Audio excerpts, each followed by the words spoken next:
Hi beautiful people, I hope कि आप सब बहुत अच्छे हैं, आप सब बहुत खुश हैं और हमारे यूट्यूब चैनल पर आपका स्वागत है।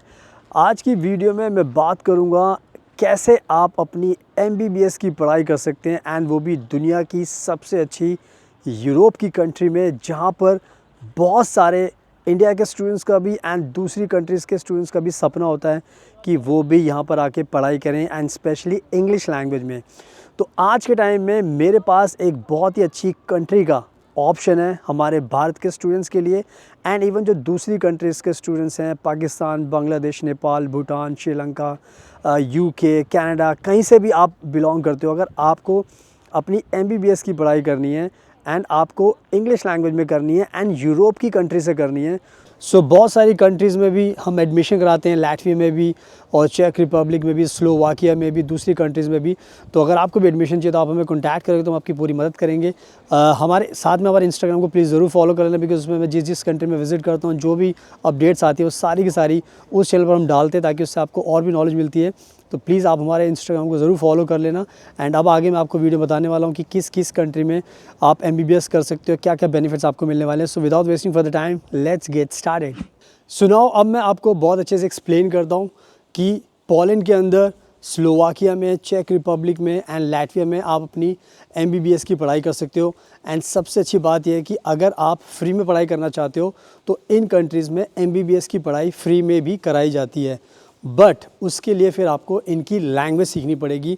अगर आप पोलैंड में फ्री एजुकेशन चाहते हैं एमबीबीएस की, तो पॉलिश लैंग्वेज सीखनी पड़ेगी, चेक रिपब्लिक के लिए चेक लैंग्वेज, एंड दूसरी कंट्री के लिए स्लोवाकिया के लिए स्लोवाकियन लैंग्वेज हो गई, एंड लैटविया के लिए लैटवियन लैंग्वेज हो गई। तो कहने का मतलब यह है कि अगर आपको एमबीबीएस की पढ़ाई करनी है, अगर आप लैंग्वेज सीख सकते हो तो बहुत अच्छी बात है, फिर आपको पूरी की पूरी एमबीबीएस की पढ़ाई आपको फ्री में करने को मिलेगी। बिकॉज जो लैंग्वेज में करते हैं उनसे ये यूनिवर्सिटीज़ पैसे नहीं लेती, फ़ीस नहीं लेती, बिकॉज इनको सबसे अच्छा लगता है कि आप इनकी लैंग्वेज सीखें, इनकी लैंग्वेज में कर रहे हो, तो इससे इनको भी बड़ा अच्छा मोटिवेशन मिलता है, अच्छा लगता है।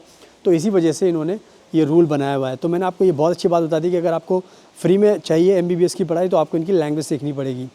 बट अगर आप चाहते हो कि आपको लैंग्वेज नहीं सीखनी, आपको इंग्लिश लैंग्वेज में करनी है, तो फिर आपको फ़ीस देनी पड़ती है, क्योंकि ये जो कंट्रीज़ हैं, ये यूरोपियन कंट्रीज़ हैं, इनके अपने खर्चे होते हैं। तो जो इंग्लिश में पढ़ाई करना चाहता है उसके लिए फिर उन्होंने फ़ीस को रखा हुआ है। तो आज के टाइम में अगर आपको अपनी एमबीबीएस की पढ़ाई करनी है तो आपको इंग्लिश में लैंग्वेज में करनी है, तो यहाँ पर फिर आपको फ़ीस देनी पड़ेगी। और जो फ़ीस का जो स्ट्रक्चर इन्होंने रखा हुआ है वो है करीब करीब आज के टाइम में 10,000 यूरो से इनकी ज़्यादा फ़ीस होती है। यानी कि अगर आज आपको अपना एमबीबीएस की पढ़ाई करनी है तो आपको 10,000 यूरो की फ़ीस पर ईयर के हिसाब से देनी पड़ेगी। एंड जैसे मैंने बताया कि मैं अभी फ्रांस में हूँ, तो आप देख सकते हो चारों तरफ का नज़ारा देख सकते हो, बहुत ही खूबसूरत नज़ारा है।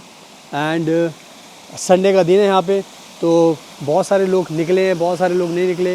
एंड ब्यूटीफुल जगह, आपको पूरा का पूरा नज़ारा आप देख सकते हो। बहुत अच्छी अच्छी शॉप्स हैं यहाँ पे, एंड सब कुछ आपको फ्रेंच लैंग्वेज में लिखा हुआ मिलेगा। अगर आप ध्यान से देखोगे तो यहाँ पे शॉपिंग आप कर सकते हो, बहुत सारी चीज़ें हैं जो आप यहाँ से बाय कर सकते हो अपने अपने चॉइस के हिसाब से। तो बहुत अच्छा ये एक नज़ारा है। तो दूसरी चीज़ मैंने आपको बता दी थी कि आपको अगर वैसे करें तो आपको फिर पैसे देने पड़ेंगे। 10,000 यूरो आपकी फ़ीस होगी, एंड 10,000 यूरो अगर आप दोगे तो उसके बाद फिर आपका एडमिशन हो जाएगा इंग्लिश लैंग्वेज में। और इसमें सबसे अच्छी बात क्या है कि आपको इंग्लिश लैंग्वेज में करने की मिलेगी। तो यानी कि आपका जो एक डर होता है कि सर मुझे बाहर तो जाना है पर मेरे को लैंग्वेज नहीं सीखनी, मुझे सिर्फ़ और सिर्फ इंग्लिश लैंग्वेज में करना है, तो ये भी कहीं ना कहीं आपके पास बहुत अच्छा ऑप्शन होता है कि आप इंग्लिश लैंग्वेज में अपनी एमबीबीएस की पढ़ाई यहाँ से कर सकते हो इन सारी कंट्रीज़ के अंदर। तो कहीं ना कहीं बहुत अच्छा बेनिफिट है। तो मैंने आपको सारी चीज़ें बता दी हैं। अगर आपको फ्री में पढ़ाई करनी है तो इनकी लैंग्वेज सीखनी पड़ेगी, और अगर आपको इंग्लिश में करनी है तो आपको फ़ीस देनी पड़ेगी। एंड सबसे अच्छी बात है कि आप दोनों में से, दोनों ऑप्शन में से कुछ भी चूज़ कर सकते हो। इंग्लिश में करोगे तो इंग्लिश में भी कर सकते हो, ताकि आपको टेंशन न रहे कि मुझे लैंग्वेज सीखनी है। तो दोनों ऑप्शंस मैंने आपको बता दिए। ये बहुत अच्छी चीज़ है कि आपके पास दोनों ऑप्शन है, चाहे तो लैंग्वेज में सीख लो या फिर इंग्लिश में सीख लो, तो बेनिफिट ही बेनिफिट है। तो इस चीज़ का आपको ध्यान रखना है। एंड नाउ अब बात करते हैं कि इनकी रिक्वायरमेंट्स क्या होती है अगर आपको MBBS की पढ़ाई करनी है। तो इनकी रिक्वायरमेंट्स बहुत ही सिंपल इन्होंने बनाई हुई है, कुछ भी इन्होंने कॉम्प्लिकेशन नहीं किया हुआ। सिंपल से इनका कहना ये है कि आपने 12th पास की अपनी कंट्री के अंदर, तो आपके 12th पास होना चाहिए आपके पास, बट आपके पास सब्जेक्ट्स PC भी होने चाहिए, बिकॉज आपको पता है कि फिज़िक्स, केमिस्ट्री, बायोलॉजी होना बहुत ज़रूरी है। उससे इनको पता चल जाता है कि आपको ये सब्जेक्ट्स आपको पता है, तो आप इन सब्जेक्ट्स में आराम से आगे पढ़ाई कर सकते हो।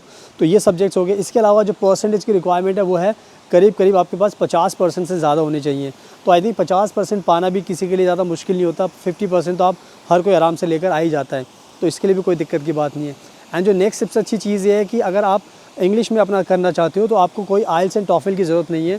अगर आपके पास पहले आपने अपनी इंग्लिश में पढ़ाई की है तो आपके पास medium of instruction English language certificate होता है, उसके बेसिस पर फिर आप अपना एडमिशन ले सकते हो। तो अगर देखा जाए तो ये 3-4 रिक्वायरमेंट्स है, जो मेन रिक्वायरमेंट्स है, ये अगर आप पूरी करोगे तो आपको एडमिशन मिलने में आसानी होगी, कोई भी आपको दिक्कत नहीं होने वाली। तो इन जो रिक्वायरमेंट्स मैंने आपको बताई है, इन सब का आपको ध्यान रखना है। एंड मैं आपको अब बताता हूँ बेनिफिट्स के बारे में कि अगर आप इन सारी कंट्रीज़ से अगर अपना MBBS की पढ़ाई करोगे, लैटविया से, पोलैंड से और चेक रिपब्लिक से, स्लोवाकिया से, तो सबसे बड़ा बेनिफिट ये, सबसे बड़ा जो बेनिफिट होता है जो आपको ध्यान रखना है कि जो आपको डिग्री मिलती है ना, वो डिग्री आपकी पूरी शेंगन कंट्रीज़ में इक्वली वैलिड होती है। यानी कि 27 कंट्री में आज आपने अपनी पढ़ाई MBBS की कर ली, फिर आपको लगा कि नहीं मुझे अब स्विट्ज़रलैंड जाना है, मुझे लग्जमबर्ग जाना है, मुझे नीदरलैंड जाना है, मुझे जर्मनी जाना है, मुझे फ्रांस जाना है, मुझे बेल्जियम जाना है, मुझे ऑस्ट्रिया जाना है, किसी भी कंट्री में आपका मन करेगा ना, तो आपको ये टेंशन लेने की ज़रूरत नहीं है कि आपको कोई एग्ज़ाम देना पड़ेगा। यानी कि आपकी जो डिग्री है वो ऑटोमेटिकली वैलिड है। तो आप अपनी पढ़ाई करने के बाद अगर आपको मन करता है कि अब मुझे अपनी PG करनी है, रेजिडेंसी करनी है, कोई भी सब्जेक्ट आप चूज़ कर सकते हो, तो आपकी जो पढ़ाई होगी रेजिडेंसी की वो बिल्कुल फ्री होगी, क्योंकि आपके पास एक बार डिग्री आ गई इन कंट्रीज़ से, तो उसके बाद बाकी जो कंट्रीज़ मैंने बताई है वहाँ पर फ्री में एजुकेशन होती है, यानी कि PG की पढ़ाई फ्री में होती है। तो आपको एक तो अपना PG आप फ्री में कर सकते हो, और दूसरी चीज़ अगर आपको जॉब करनी है तो उसके लिए भी आपको कोई अलग से एग्ज़ाम पास नहीं करना पड़ेगा किसी कंट्री का।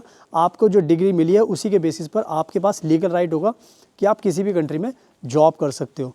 तो कहीं ना कहीं ये भी एक बहुत बड़ा बेनिफिट है आपके लिए, जिसका आपको ध्यान रखना है। एंड बहुत सारे लोग इन चीज़ों के बारे में बात नहीं करते, तो पता नहीं चल पाता लोगों को। तो ये जो मैंने बेनिफिट आपको बताया ना, ये बेनिफिट आपको बहुत ज़्यादा काम आएगा। क्यों काम आएगा? क्योंकि बहुत बार क्या होता है, हमारे भारत के बच्चे जब अपनी MBBS की पढ़ाई करते हैं, किसी भी कंट्री से करते हैं, तो कभी ना कभी उनके दिमाग में एक सपना आता है कि सर मुझे बाहर जाना है, मुझे पैसा कमाना है। मैंने लग्जमबर्ग के बारे में सुना है, मैंने स्विट्ज़रलैंड के बारे में सुना है, मैंने जर्मनी के बारे में सुना है, पर मेरी डिग्री वैलिड नहीं है। यानी कि आपने पढ़ाई तो कर ली, लेकिन बाद में जब आपका मन किया था, आपके पास एक ऑप्शन था आने का, लेकिन वो आप आ नहीं सकते, क्योंकि आपको फिर अपनी डिग्री वैलिड कराने के लिए आपको एग्ज़ाम देना पड़ेगा। बट यहाँ पर अगर आपने पढ़ाई कर ली तो आपको कोई भी एग्ज़ाम नहीं देना, बल्कि यहाँ से पढ़ाई करने के बाद आपकी जो डिग्री है भारत के अंदर, जर्मनी के अंदर और अमेरिका के अंदर, UK के अंदर सब जगह वैलिड होगी। तो यानी कि आपने एक बार मेहनत की, उसके बाद आपकी सारी की सारी टेंशन ख़त्म हो गई। तो आप खुद इमेजिन कर सकते हो कि यहाँ से डिग्री लेने का कितना बड़ा बेनिफिट आपको हो रहा है कि आपको उसके बाद फिर कोई भी टेंशन लेने की ज़रूरत नहीं है। तो इस बेनिफिट का आपको ध्यान रखना जो मैंने आपको बताया है। एंड इसके साथ साथ सबसे इम्पॉर्टेंट चीज़ ये होती है कि आपके जो पैसे होते हैं वो बहुत ज़्यादा बच जाते हैं, क्योंकि आज के टाइम में अगर आपको MBBS करनी है, इंडिया से कोई भी करता है, तो ये बात आपको पता होता है, सबको पता होती है कि वहाँ पे बहुत ज़्यादा करोड़ों रुपए से ज़्यादा फीस जाती है। तो आप करोड़ों रुपए खर्च करोगे, उसके बाद भी फिर आप इंडिया में जॉब करोगे, और उसके बाद फिर आपको मन करेगा कि मुझे सैलरी अच्छी नहीं मिल रही, तो मुझे कुछ और करना है, तो बंदा फ्रस्ट्रेट हो जाता है। तो आपके पास कम से कम ये टेंशन नहीं रहेगी कि आपको फ्रस्ट्रेशन नहीं होगी, एंड आपके जो पैसे हैं वो भी कम लगेंगे। तो जब आपके पैसे भी कम लगेंगे और आपको जो डिग्री मिलने वाली है वो बहुत वैल्यूबल मिलने वाली है, तो आई थिंक इससे बढ़िया बेनिफिट तो आपको कहीं पर भी नहीं मिल सकता। तो आई थिंक अगर आप मेरी इस पॉइंट का अगर आप ध्यान रखोगे तो उससे आपको काफ़ी ज़्यादा मोटिवेशन मिलेगा कि हाँ ये बहुत अच्छा बेनिफिट है। तो आई थिंक मैंने बहुत अच्छे तरीके से आपको समझा दिया है। तो आप क्या कीजिए, अब आप आँख बंद करके कोई भी कंट्री आप चूज़ कर सकते हो, चाहे स्लोवाकिया, चाहे लैटविया, चाहे आप पोलैंड चूज़ कर लो, चाहे फिर आप चेक रिपब्लिक कर लो। हम आपका एडमिशन हर जगह करा सकते हैं, क्योंकि मैं खुद यूरोप में रहता हूँ, फ्रांस में रहता हूँ, तो बहुत ज़्यादा कंट्रीज़ की नॉलेज है, हमें पता है एडमिशन कैसे होता है, वीज़ा कैसे मिलता है, क्या क्या घर कैसे मिलेगा, स्कॉलरशिप कैसे मिलेगी, क्या क्या चीज़ें होती हैं, सारी चीज़ें आपकी मदद कर सकते हैं। तो आई थिंक मैंने बहुत अच्छे तरीके से समझा दिया है। तो अगर आपको अब MBBS करनी है तो आई होप कि आप इंडिया से ना करो, रशिया से, यूक्रेन से और कज़ाकिस्तान, किर्गिस्तान, चाइना से मत करो, क्योंकि इन कंट्रीज़ में एक बार आपने कर लिया तो आप कर तो लोगे अपनी MBBS, लेकिन उसके बाद पछताओगे बहुत, क्योंकि उसके बाद किसी भी दूसरी कंट्री में अगर आपको जाना होगा ना तो आपको देना पड़ेगा एग्ज़ाम, और उसके बाद फिर आपका एग्ज़ाम देने का कभी मन नहीं करेगा। क्योंकि हमें बहुत सारे लोग अभी भी मिलते हैं, जब उनको बोलते हैं एग्ज़ाम देना पड़ेगा तो बोलते हैं सर एग्ज़ाम तो मेरे बस की नहीं है। तो बहुत सारी चीज़ें होती हैं, बहुत सारे लोगों में उस टाइम जोश नहीं रहता बाद में MBBS करने के बाद। तो इसीलिए मैं आपको बता रहा हूँ, वन टाइम आप डिसीजन ले लीजिए। अगर आप इंडिया में हो, अगर अपनी MBBS की पढ़ाई करना चाहते हो तो हमें कॉन्टैक्ट कीजिए। अभी फैब का इंटेक शुरू हो रहा है और हम अपनी ऐप, जितने भी स्टूडेंट्स हम अप्रोच कर रहे हैं, एप्लीकेशन लगा रहे हैं, उनकी हम एप्लीकेशन अभी सबमिट कर रहे हैं यूनिवर्सिटीज़ के अंदर। तो अगर आपको एडमिशन लेना है तो अभी आप हमें कॉन्टैक्ट कीजिए। और फैब का इंटेक अभी चल रहा है, एंड सितंबर का इंटेक भी है, तो फैब में हम आपका करा देंगे, ताकि उससे आपका जल्दी से एडमिशन हो जाएगा और उसके बाद फिर आपको भी कोई दिक्कत नहीं होगी। तो ये सारी चीज़ें मैंने आपको जो बताई, इसका आपको ध्यान रखना है। हमें कॉन्टैक्ट कीजिए और प्लीज़ हमारे इंस्टाग्राम को ज़रूर फॉलो कर लेना, फ्यूचर अब्रॉड 25, बिकॉज मैंने बताया कि मैं रहता हूँ तो वहाँ पे बहुत ज़्यादा अपडेट्स में डालता हूँ। तो आप मुझे फॉलो कर सकते हो इंस्टाग्राम पर, किस किस कंट्री में जाता हूँ, कौन कौन सी अपडेट्स आ रही हैं, सारी इस पर शेयर करते हैं, ताकि उससे आपको काफ़ी नॉलेज मिलेगी। So now thank you so much, आपके कीमती टाइम का best of luck, and please हमेशा अपना ध्यान रखिए।